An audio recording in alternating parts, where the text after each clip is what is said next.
Well, welcome everybody and Happy New Year. We are so glad you could join us today for our Senior Living 101 webinar. For those of you who are new to the Watermark name, we've been dedicated to transforming the senior living experience for more than 30 years. And we are super excited to share the next hour with all of you. While people are joining, hello, I'll take a moment to review a few quick housekeeping details while we wait, and then we can dive right in. So when you registered for the webinar, you submitted some fantastic questions, and we are going to do our very best today to address as many of those questions as possible. Please note, though, we will not be focusing on community-specific details, such as pricing and amenities at specific communities, just because those can vary by location and not quite the focus of the webinar today. It's more informational. However, if you do have questions along those lines, feel free to reach out to us afterwards at webinar@watermarkcommunities.com, and we'll share this email again at the end. We will also be sharing a recording of today's webinar afterwards, so don't feel the need to write anything down. Don't write this email address down. You'll get it afterwards. If you have questions during the webinar, you could submit them at the bottom of your screen through the little Q&A feature. Megan is showing that now. You can also email us after the session if you prefer. So we are thrilled to have an incredible panel of experts with us today. Joining us are four wonderful current residents. We have Anne, Norm, Paula, and Marilyn. I'll be turning my camera this way as I sit with Anne and Norm. We also have Christy, who will be speaking from a family member's perspective. She has a family member who is currently living in an assisted living community. And we have two Watermark associates, Dawn, who has more than 30 years in the industry, and Maureen, who has more than 18 years in the industry. So each of our panel members brings a unique perspective on senior living, and we hope something shared today helps you in your own senior living journey. So Megan, I think we can hop right into the first question. Awesome. I just was going to show the topics we're going to be addressing today so you know what's kind of coming up. The first one is understanding your options, how to know even when it's the right time to make the move, the actual moving, some financial terminology, and just what daily life looks like. So again, these are pulled from the questions that were submitted when everyone registered. So Dawn, can you kick off just what are the different senior living options that are available for people? Sure. Thanks, Megan.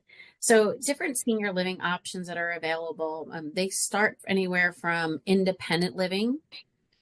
That's where, somebody is more independent. That's more of a lifestyle type community. Often you'll see rental under that scope. Rental where it's you might pay a community fee to move in, and then you pay a month-to-month monthly service fee to live at the community.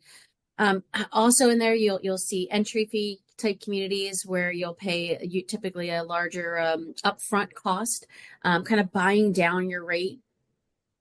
And some of them you'll get a refund depending on the individual situation and what the terms are. And you can choose between different plans and figure out, with your financial planner, which is the best option for you.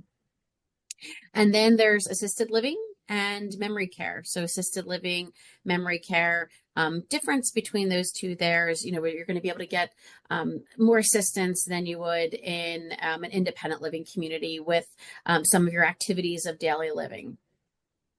And then memory care, specifically with memory care, they're typically a diagnosis of Alzheimer's or another related type dementia that has specific programmings and is often a secure place where folks can live out their days and enjoy, but with that additional support for their memory impairment.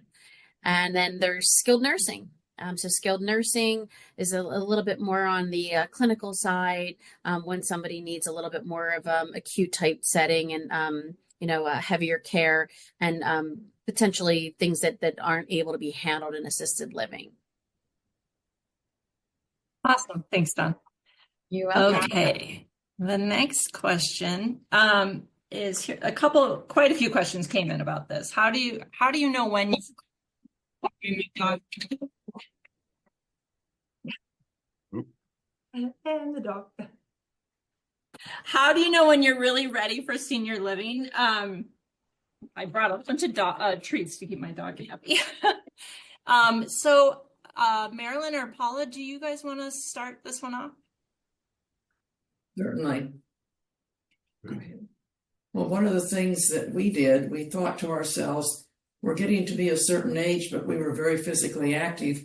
But there was the reality of a large house, a large yard to maintain, and the influence of an in-law who was in advanced stages of Alzheimer's. And we thought about our family and thought, maybe we need to make this decision about moving around to someplace besides the house and the possible need of care from our family, and started investigating senior living options. By that time, we knew we were ready. We made the decision much earlier, perhaps, than others, because we wanted to select the place we were going to spend our final senior years, if you will. And it was a very right decision for us to do that before our adult children got involved in deciding where we were going to move. Yes, we told our children once we'd made the decision after investigating, like Marilyn suggested. We had brunch with them on a Sunday morning and said, guess what we've done? And we saw their shoulders just drop with relief. So we were excited that it worked out that way for us. Anne and Norm, do you want to give your experience as well? Well, I lived in a house by myself, and my family, I live in Arizona. My family lives in Florida. So, and I have nieces and nephews. I have no adult children.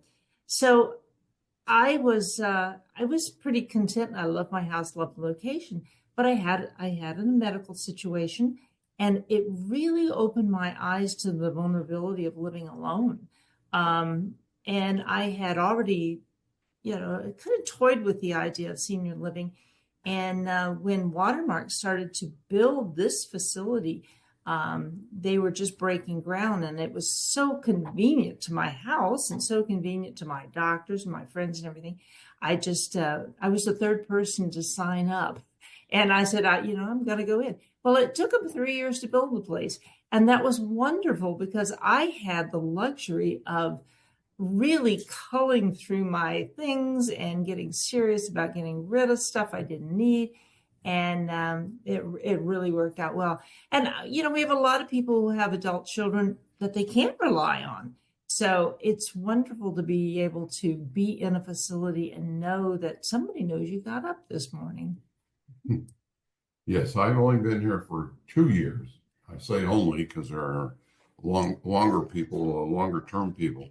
And it was, my wife had passed away 10 years before, living in a very big home. The children were elsewhere, and it just got, this needed repairs, that needed repairs. And I drove past this place as it was being built on my way to play golf. And then after I moved here, I realized I didn't have much time to play golf because there was a lot of nice things to do here. And and to be able to come here when I can, or when anyone can, really enjoy things, and you have the faculties to and the health to do that, and that if anything does occur, you've got a fantastic community of friends and experts to take care of you, if you will, or to at least guide you in what you're going to do. I really second that. I was 70 when I came in, and I had many people who said, "Aren't you too young?" But I knew that when I came and lived here, it wasn't going to change my life. It was just going to change my location. And at first it was, I maintained all my outside activities, and then COVID came and we kind of focused inside. And then I had so many things that I enjoyed and so many people we enjoy doing things with. But the idea of being able to be mobile and being able to enjoy trips and seminars and classes and all the exercise abilities, I don't know that too young is ever an issue. It really, it is too old is an issue, but too young is probably not an issue. Hey, wait a minute. I'm 88 now, and love the place, and I can talk more later about There you go. summer There you stock and things like that. Yeah. Yeah. I just wanted to add that my father-in-law started about 3 years ago looking for a senior living community. I wouldn't say looking for, he started actually picking up the postcards he was receiving and calling just to see what was out there. And he did visit a few. And he did like a few, and a few of them started calling him like twice a week, 3 times a week, started calling the family members when he didn't answer his phone. So he started really getting hounded. And finally, one of them called me, and I said, I know my father-in-law. And if you keep hounding him, he's not going to answer your phone calls anymore. He's just not ready yet. But when he makes up his mind, I know he'll reach out. And in the meantime, I kept slipping him these forms called cost comparison forms, where he could write down all of his home expenses, what he's paying out of pocket, and what these communities offer. Yeah. And then one spring came, and that one last hailstorm broke 3 skylights. Oh, And that helped make his decision. I mean, Yeah. it can be something as simple as that, as your yard guy has retired and now you have to find another one. But I kid you not, when he moved into the independent living community, he said over and over again, I wish I'd done this sooner. I wish I'd done this sooner. He met so many people and he just came alive again. It was amazing. Yeah. Second that. Thank you, Christy. Thanks, guys. I'm a little new to the Zoom thing. We've got a couple questions that came in that I thought maybe we could also address. One is, I'm going to just read the question. Dawn, maybe you know, what is the limiting care level for memory care? Does the person need to be fully able to care for their physical needs, or is the assistance with toileting and dressing, etc.? You're muted. Sure, I can answer that. Great question, and I think it's going to vary. It's going to vary from community to community, but as in a general sense, no, they don't need to fully be able to care for their physical needs. In fact, in a lot of instances, we are assisting with getting them to the, helping with the bathroom or dressing, bathing, etc. Thank you. And then here's another one, which I think we have coming up later, but I'm just going to ask it now. This is if your needs change. They're asking, do you give preference, or do communities give preference to residents that are in independent living already to move to assisted living or memory care? Does preference go to someone who's already in the community? That's the case. Yeah. That's the case here at Hacienda Georgetown. And we're, for example, we're on the waiting list right now, not because we need it, but when we do, we'll be moved, we'll have priority when and if that time comes. Great. Okay. Thank you so much. All right, let's continue on, and then there's some more questions coming in, but we'll move on to the next slide. This kind of actually goes with this. How much lead time do you need to plan to move into community? How far in advance should I plan?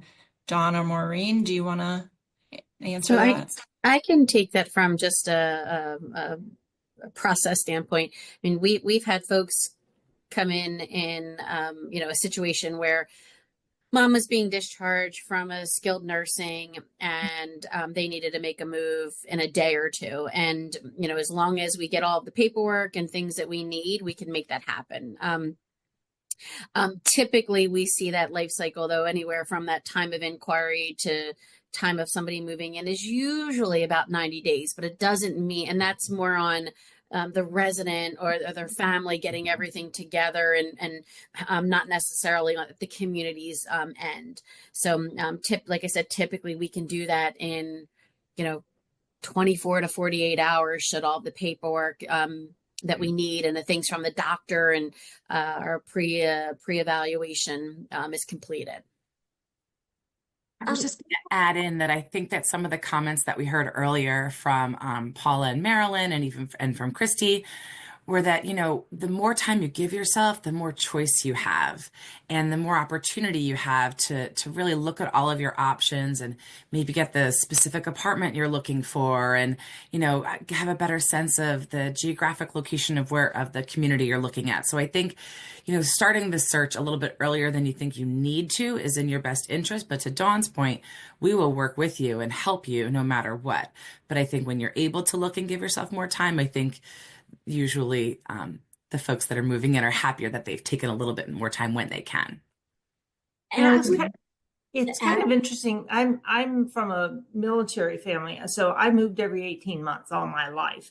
So moving here was not a big deal. Those people that have lived in two homes, they're growing up home and they're married home, have a lot more things to cull and a lot more memories to put aside. So I think, there's the physical part of it, but then there's the emotional and the psychological part of it too. So I don't think there's any way you can put a time limit on every individual because we all come at this quite differently. Mm-hmm. We do, and one of the key things is the ability to have a choice yourself of where you want to go and when you want to do it. And getting to know a community and the leaders in that community getting to know you and whether there's a goodness of fit really helps in advance. It puts your mind at ease, thinking this is a good place for me to go. We watched the hacienda being built. It was in our neighborhood, but that's not why we chose it. We chose it because of the amenities, the staff that we enjoyed our interactions with, the types of activities that were going to be available, and the convenience, honestly, to doctors that we needed to go to and other things within the community we enjoyed, like concerts, baseball games, etc. And I just wanted to say some of the hardest things to do is to find where to start. And my father-in-law is not in a Watermark community, but he's in Austin, Texas. And there are, within cities across the United States, there are companies that they can come in. They work with senior living communities. They can know what square footage you're going to be moving into. Then they can come to your house or your parents' house, look at what they have and say, okay, this will fit. They can help you find a place for all the things that won't fit. They will also come in, pack it, move it to the new place, unpack it, and put it away. So it takes that stress off of you, off of your family. I mean, we're like, okay, you need 4 plates, 4 of this, 4 what? But no, you can have more or you can have less. And they know how to arrange these spaces if that's a fear of yours. So just know there's resources out there to help for every step of the way. Yes, go ahead. We made a list of 16 items we'd prefer to have in a senior community. Then we partnered with a gentleman who finds senior living facilities, and we spent about an hour with him, and he selected, this is before we came to Hacienda, we were in Austin at the time, and he selected 6 communities he thought would best suit us. And we selected the 3rd community he took us to. Saved a lot of time. Yeah, that's great. Okay, let's go to the next question. All right. How was the transition for you personally? We kind of talked about this, but anytime you do a big move, there's a transitional phase. And I know Marilyn and Paula, we talked about this yesterday. Was it all just yesterday? About, the different people that come in and how, well, one, you have a welcoming committee, but how there's different people and you guys are kind of becoming experts in how to approach and help different people that are coming in and where they are. But maybe just talk a little bit about that. Well, one of the first things I noticed when I moved in here, we were the second people to move into the building, and we moved in a big ice storm. And people gradually came in the building. We got to know them very quickly. And one of the things that I noticed was that people were grieving. And some of that grieving had to do with having to leave those things that the planner said, this is just not going to fit. Some of it was a lifestyle change. Some of it was the issue related to, I don't know myself anymore in this setting. Who am I and how do I fit in and will I make friends? It's like sending your child to kindergarten, and so we bumped into quite a bit of that. And we've dedicated resources with neighbor to neighbor group trying to help those people who are moving in and getting to know them quickly, mentoring them, connecting them with other people to lessen the impact of the transition. And we have the neighbor to neighbor committee here, which Yes, we do. is very involved in making new residents feel at home and introducing them to all the amenities that are within the community. And that's been a great help. Anne and Norm, do you want to speak to the transition at all? The transition for me was kind of unusual because I moved in just before COVID. Then we got in and we got locked down. And by the way, we were one of the communities that kept COVID out of here for 21 months, which we think is absolutely incredible. Our associates may have had it, but none of the members had it, which was really great. But even though we were locked down, we did a lot of things by Zoom. But one of the things that I think, and I think Marilyn, you and Paula kind of alluded to this, is this whole idea of welcoming people in. I know that Norm and I, when we go to dinner, if there's a brand new couple sitting at a table by themselves, I will make sure I stop and say, you guys are a new face. How are you doing? Are you still in your boxes? And just to make that inclusive element of coming in apparent, because we're really like that. I think it may have come from, being so tied down with COVID and everything, because we were only about 40 people then. We're 400 now. So, but we realize the importance of community and connection with other people. We know that's part of the importance of aging, is the sociability part, but it's just, being there to loan a cup of sugar, being there to give a ride to the hospital, being there to take care of their dog if something happens. All those things are so critically important. They're small, but they're huge. They're just so precious to me. When someone says, "Oh, you've got to travel to Phoenix to Mayo, we'll keep your dog for the day." Thank you. She appreciates it, and I sure do too. But that sense of camaraderie is really, really a key to the community. And you can kind of see that when you visit communities. Are people smiling at one another? Are they greeting one another in the hall? Is the staff greeting them personally rather than just walking by with kind of a cold shoulder, or we're too busy to talk to you kind of an approach? Yeah, well, for me, it was after coming here shortly, the community life director got wind of the fact that in another lifetime, high school and college, I was involved quite a bit musically, particularly with choral unions, choirs, that sort of thing. And I learned that the place has summer stock productions each year. And this was going to be like the fourth one they were going to do. It was a parody on Grease. And the director, Missy over here, approached me and said, would you like to do it? And I'm thinking, yeah, sure. That's they're really nice and outgoing. But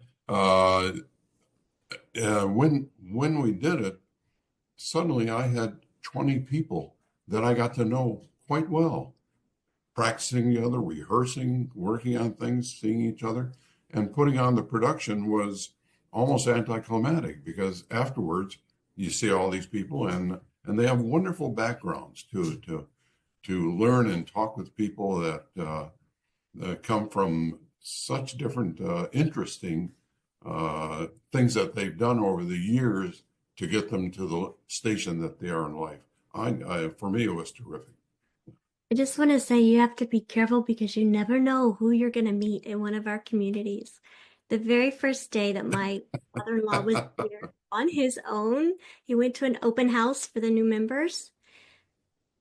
And this lady, she says she recognized him.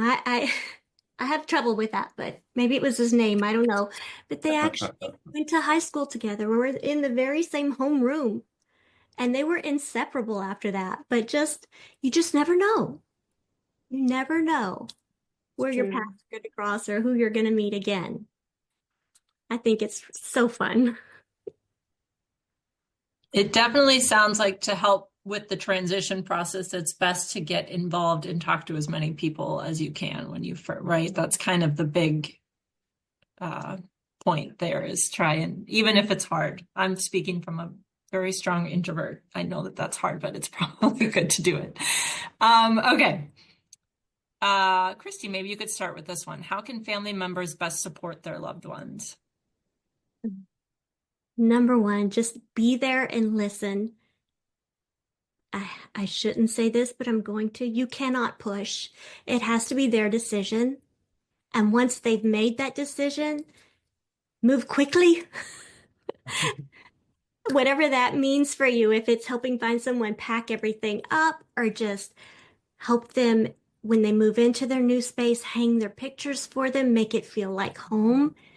What we did personally was we stayed the night with him that first night. We went to breakfast and lunch the next day with him, tried to help get him set, kind of went over out of our way to be loud in the hallway so the neighbors would come out and say, "What's going on? We want to meet."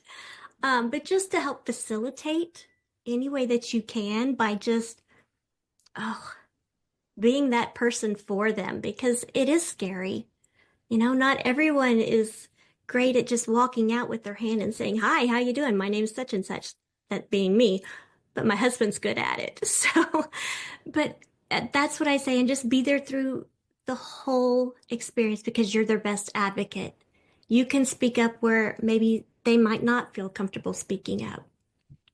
So that would be my advice. Just be there in whatever capacity you can, meet them where they are, and just know that you're always there.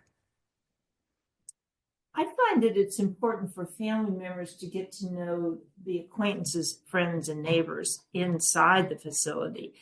Every once in a while, we as friends and someone who sees the person daily may notice something that probably needs to have the attention of a family member. And if we have their phone number and we have their permission and we have their, already a relationship, we can just give them a call and say, "This is kind of what's going on. You might want to keep an eye out." And I think that's been really, really helpful, especially if it comes to having to transition that person from independent to assisted or even over to memory. Right.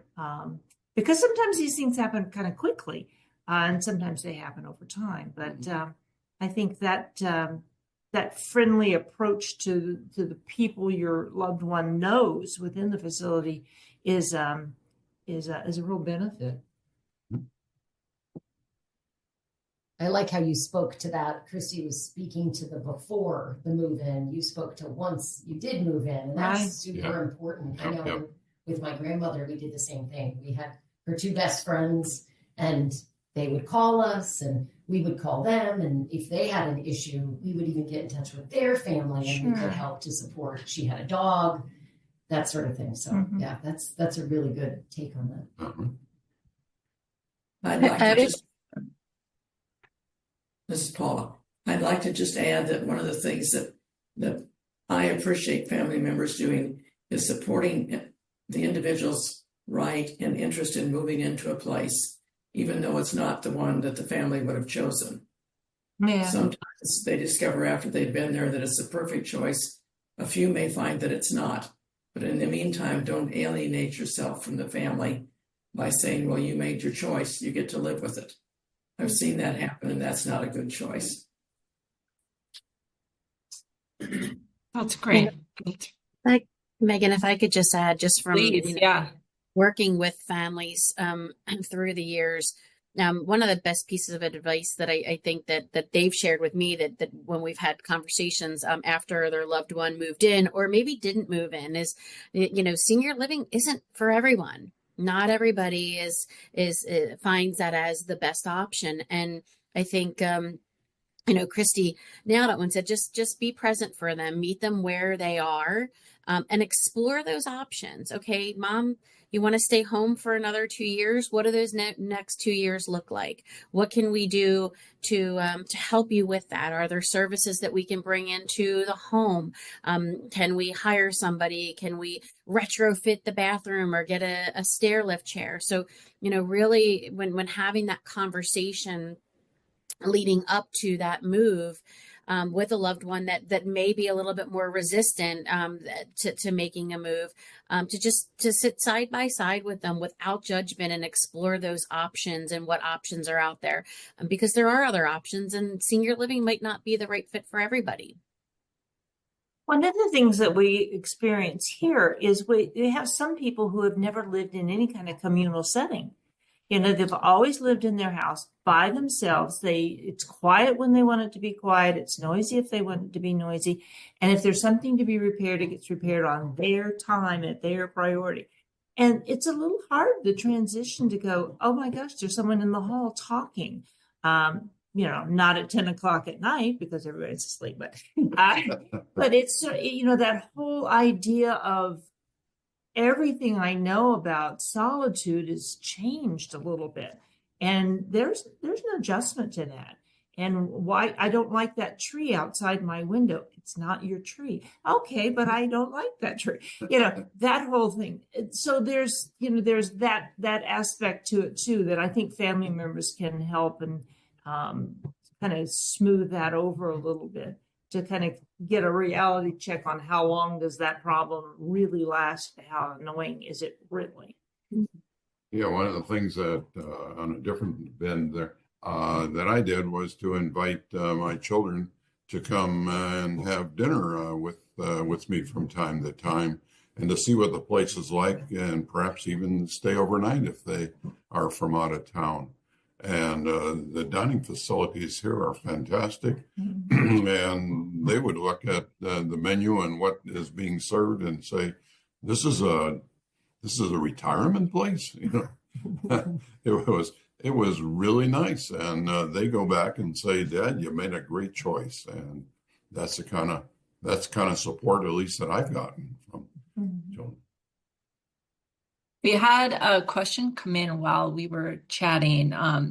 Say, what if you have no family? Can I handle all of my affairs, or do I need someone else to do it for me? There you are. Yeah.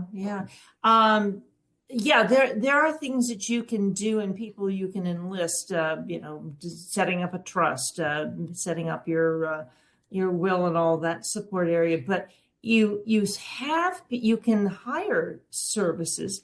We have in-house NIAs who take care of things in assisted living, but we have other services that come in if I needed something temporarily or long-term.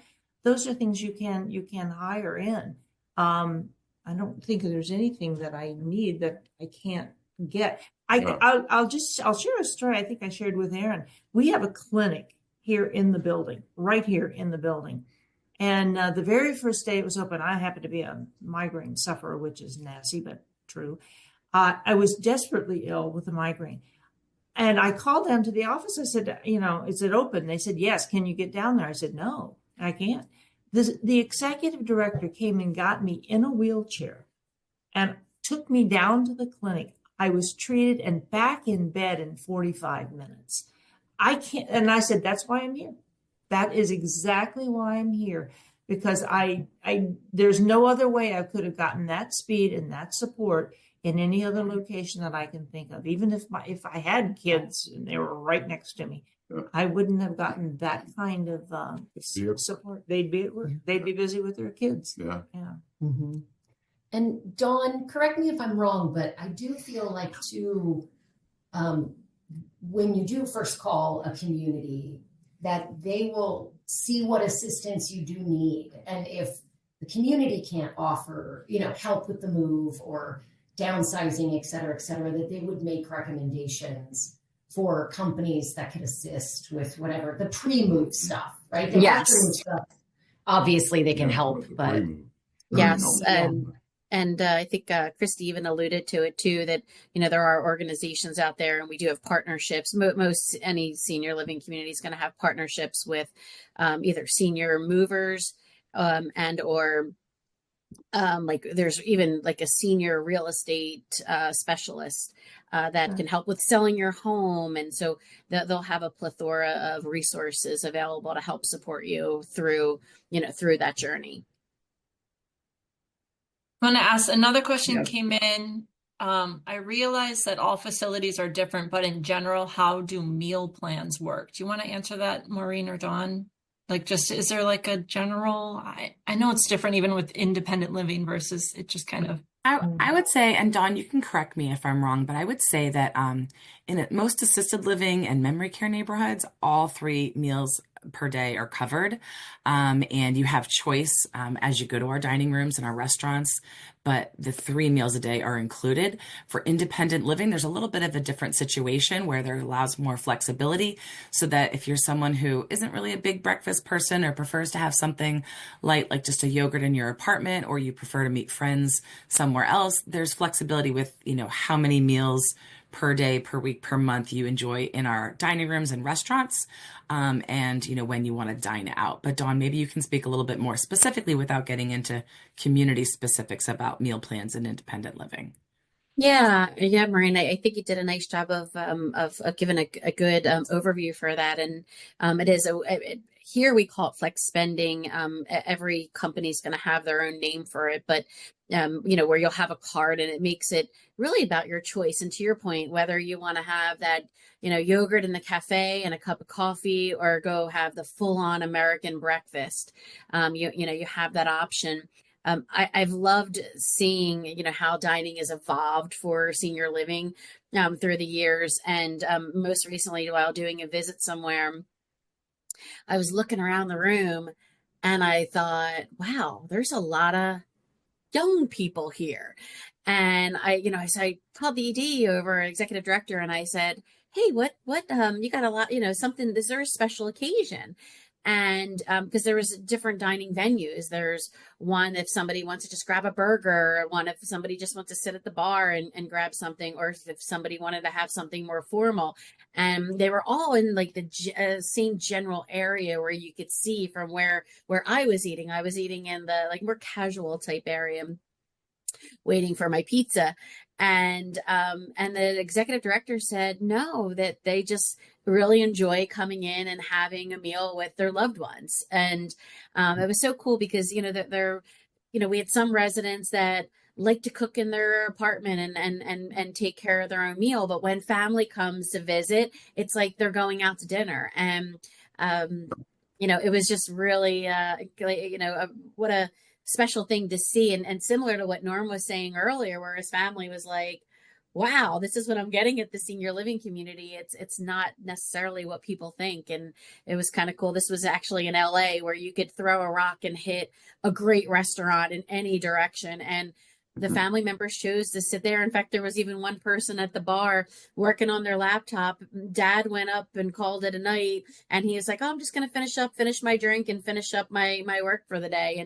And their son stayed at the bar while after Dad called it a night. So, Okay, I'm gonna skip, I think, the next slide because we already answered. Oh no. That one we talked about. Oh, financial options and terminology. Don, do you just want to kind of go through this a little bit? I know we're not going to get in the nitty gritty of financial stuff, but sure. Sure. So different financial options and like terms that you might hear out there. So long-term care insurance, that is something that you would have purchased as an insurance policy. And there's different variations.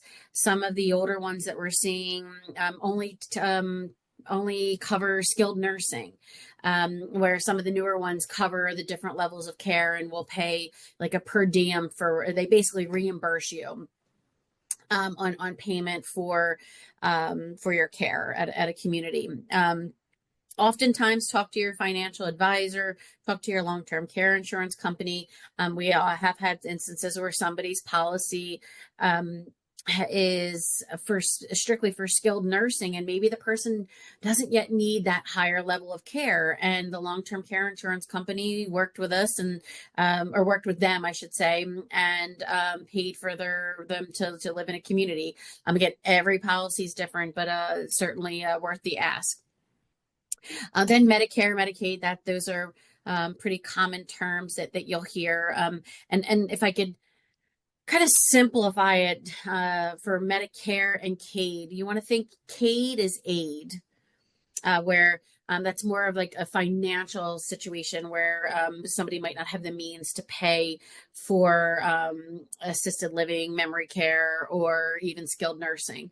Medicaid does not cover across the board in every state. For skilled nursing, it does, but assisted living and memory care, Medicaid is going to vary, and typically there's spend down requirements. Again, check individually with your state. Medicare is paying for the care, so like think of that hospital stay, any rehab after that. Medicare cover will get involved with those things and that rehabilitation. Next up is veterans benefits. So there's something called aid and attendance that where veterans benefits will reimburse for medical expenses. Part of that is your fees living in an assisted living community or a memory care community. So veteran benefits are available out there for veterans. There's, again, requirements there as well, but we found that that's really been helpful for folks. Best resource for that to contact would be like your local VA, and they can help get that process started and see if you're eligible. Private pay funds, so using your any money that's saved, any investments to pay for a community. On the senior living side of what you'll hear at a community and the different types of fees that you might hear, and some of them I alluded to earlier. So you have, the two typical ones actually in order were community fee and entry fee, or a buy-in.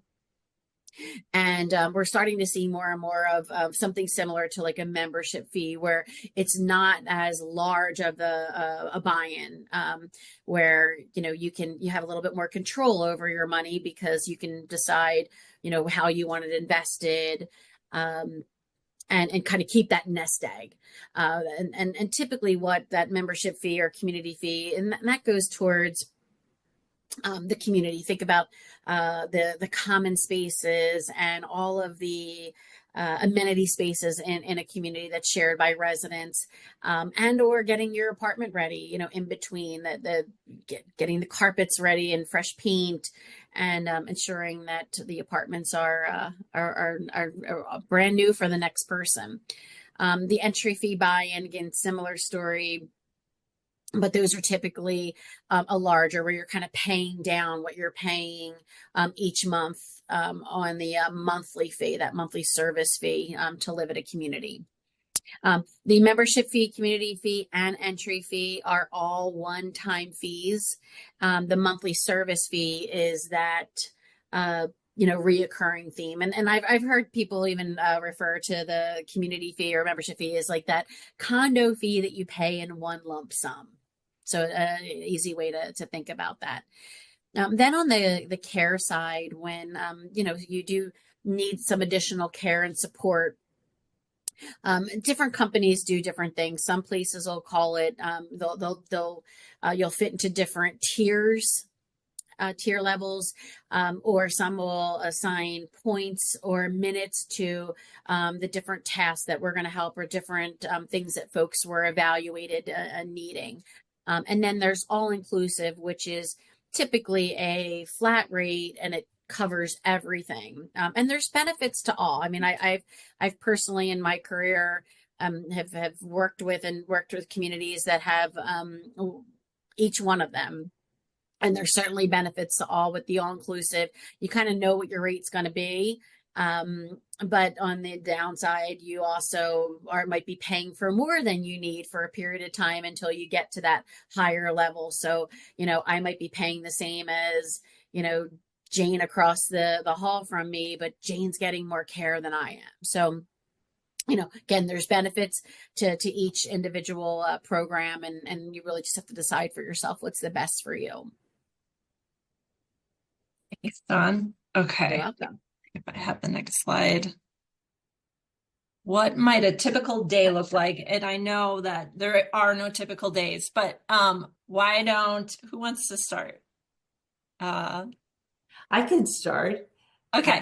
I started this morning at 7 o'clock walking with my neighbors. We walk about 1.5 miles every morning, cold, rain, whatever. Sometimes we walk inside. And then I had an art class. Then I'm doing this webinar. And as soon as that's over, I'm going to play Mahjong for about a couple of hours with another group. And then we just found out that, thank you to the virus being subsiding, we're going to have the dining rooms will be open tonight. So we'll go down and we'll have a nice dinner tonight. So that's there. We have people here, and I sort of told Aaron this, we have people who don't go out of their apartment. We have people who don't ever go in their apartment. They're always out. They're always socializing. They're always in a class and doing something. It is so wonderful to have you be able to design your own day to the degree you want to, the activity level you want to, the community level you want to, how much socialization you want to, because there are things that some activities are a little more isolated, or you're doing them on your own, and others that you're with a big group of people. So a typical day isn't typical. It's what you create.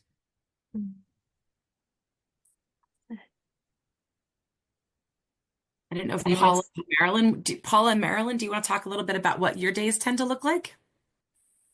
Well, we get up early. Fitness is a priority for us, and we have wonderful variety of fitness classes here. Or we might go to the fitness center and do exercising. That's first. Then there are all sorts of other choices we make in the morning, as well as in the afternoon, as well as in the evening. And sometimes we have to really be careful because we're overbooking ourselves. There's just so much to choose from here that it's just every day is a great day, really. I'm thinking of, sorry, go ahead, Christy. I was just going to say, I'm really embarrassed. I need to start getting out and doing more things. Same, Christy, same. I'm thinking for people who are just moving in, are there certain activities or things that would be good to try to find your social circle? Because obviously you're not just going to be best friends with everyone you meet, but how do you find your people, who you connect with? Are there certain activities or something that might help with that? This kind of goes together with what Norm said. He was part of the play. You can have a group of friends that you met at the play. You can have a group of friends that you play bridge with. You can have a different group of friends that you are in a sewing circle with or an art class with.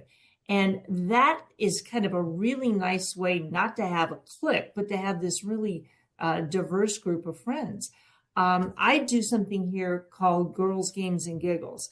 And it's a class that it's a gathering that I do on a Sunday evening. And what I really try to do is get new people in there, because these are just silly games, and then some of them require a little bit of skill. We have team setups for those who need the help. And then there's others that just total luck. But it is fun. There are prizes. It's just nothing but social. And it really helps people to break the mold and really get involved. We have bocce ball too. And we have, we have all kinds of people, a lot of new people. So we do a lot of laughing, and encouraging people to come and join us. No skill involved, no skill necessary. Just a thick skin, because we'll make fun of you. Yeah, when I came in, somebody said, well, why don't you come out for bocce ball? It's something that's done outdoors. Well, sure, why not? You prepare to be a little humiliated for, the first few times when the ball doesn't do what you want. But after a while, you get about the same level as they're doing, and on a weekly basis, it's a lot of fun. And again, there's a group of people that one gets to know very well. And this week, we are even joining in to go to what's called the Olympics, Senior Olympics for bocce ball. And you get to meet other people at other facilities. And did we win games? No, doesn't matter. We were having fun, and it's just the socialization that is just good, just good. I think it's great to have that balance of things that you were always interested in and you can continue those interests, but also to be open-minded to trying something new. And I think that that's how you find who your people are, because you have that shared experience and common interests. And while all the organized programs are great, there's also such great amenity spaces at so many of our communities where whether there's something organized going on or not, you can go to the spa, you can go to the theater or the game room or the golf simulator or the pool and meet people there, whether it's an organized program or not. So lots of choices and options. Paula, what were you gonna mention something? Just going to say, typical day might be starting with a water university course. We have many, many, many of them. Some of them provided by Watermark itself. Some of them are provided by our members who have multiple talents. We have a wonderful course on music right now, going back. It's presented by Hillsdale, and it's going back to Mozart and Beethoven. Not only did we talk about it, but we get to hear it performed. We have card games of all kinds, everything, and then we have canasta, we have Mexican train, we have mahjong, we have bridge, poker. That goes well into the night. We like to take trips and go to, and going to a variety of places to have lunch or breakfast. I mean, it's nonstop. We have a product called Life Loop, and you log on and you have to change multiple screens to see the next group of things that are available for that day. So there's really many, many reasons to think about finding your friends in a variety of places, and they can sure be different groups, but it's a lovely lifestyle. Fantastic. Okay, let's see what the next. Oh, what surprised you the most about senior living? I don't know if you guys have, and we had talked about it. Do you want to start? Because oops. Oh. At all was that we were going to meet people, have dear friends, and then unfortunately we were going to lose those dear friends. And that was going to happen on a fairly regular basis. We're not a mixed neighborhood. We don't have young kids and middle-aged kids. We have seniors, and they will leave us. They will either go to memory care, or they will leave suddenly, or sometimes they leave and their body is still here. That's not something I really thought about, but it's not something that, once you realize that's going to happen, for me, it doesn't jade me. It just makes me want to absolutely suck in every wonderful thing I can do every single day, because tomorrow's not promised. And, I have one person that I kept saying, well, we'll have dinner next month. Well, next month didn't come for that person. And I learned early that you just don't put off things, you just enjoy the people that you have around you, and embrace them when you've got them. So that was probably one of the biggest surprises. Except you. I like that. I was gonna say, you mentioned pairings. We're a little surprising to you. It was a big surprise. Well, I'm surprised at how many really good friends and one can make. And then as I meet somebody, like there's a lady who's just about my age, who, after I talked with her, I realized, as she was telling me, because she put on a whole program here, a 1-hour show, she was Ed McMahon's executive secretary for 8 years. And what a great talk to be an insider to something like that. Well, my small men's book club just read a book on Johnny Carson, and I invited her to come along. She made the discussion fantastic by just sharing the screen like we are right now, and to have people like that who are really intelligent people and have had fantastic backgrounds, and to be able to share that with them, that surprised me quite a bit. But I love it. Marilyn?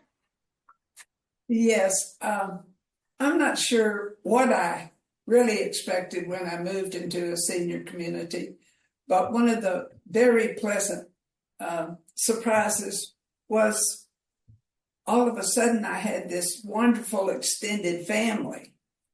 And really, really enjoy that aspect of senior living. Mm-hmm. If I can just add to that extended family, and I think Ann had already referenced it, but the idea of having somebody there when something goes bump and how quickly people respond to needs is really amazing. It's not just the staff, it's the friends you've made, your neighbor down the hall. I mean, it's amazing. I always have chicken soup prepared. It never hurts, you know? That's right. Marilyn, did you want to add something? Yeah, I wanted to add,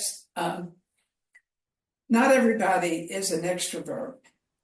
And so I encourage some of our residents that I sense are hesitant. For example, I'll say, come down to the exercise class, and they'll say, oh no, I can't do exercise. Yes, you can. These exercises are built for individuals our age. You'll love it. Just try it, please. Or come to the dancing class. And invariably they love it, but they need that little push to get them to participate. Marilyn's one of the best about that. It's like she can look you in the eyes and you know you need that nudge. Fantastic. Well, we are going to wrap up.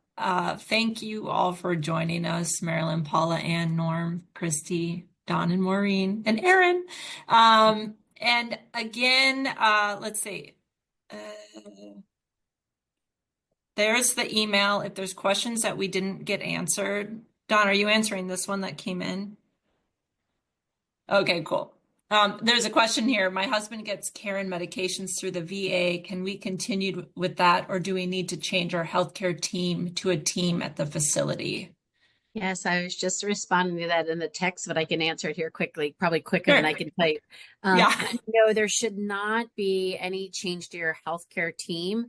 The community team can work with the team that you're currently working with. And if anything, it's kind of cool because then you have a nurse talking to the healthcare team in addition to like your thoughts and what you've observed, and having that kind of professional eye is always key. With that said, there are options at the community that you know, I think Ann had given the example that there is on-site options, and we often have doctors that will visit our communities. But if you want to keep your doctor, you absolutely can. And you know, our healthcare team, our community team will then work in conjunction with them. Great.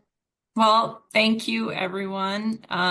We hope you found help in this webinar, and we will be doing another one in the future. So if you have more topics you'd love us to discuss, definitely drop us an email on that webinar at watermarkcommunities.com. Thanks so much. Thank you. Thank you. Bye-bye. Thank you. Bye-bye.